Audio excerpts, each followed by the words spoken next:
Dumating yung time na yung airpot ko kasi nakulong. Mga ganito.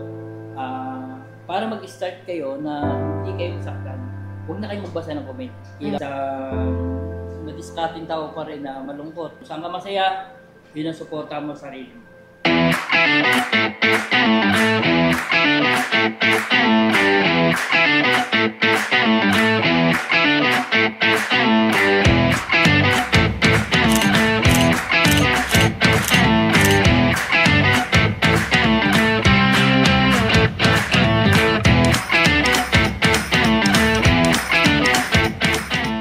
Yo, what's up? Siyempre, Tiki Cruz nga po pala. Ayun, invite ko po kayo. Abangan nyo po. Lagi nyo panoorin itong Bulgar. Siyempre, iba't iba po ang mapapanood nyo. At siyempre, marami kayong makikilala rito. Kaya lagi nyo itong abangan, itong Bulgar na to.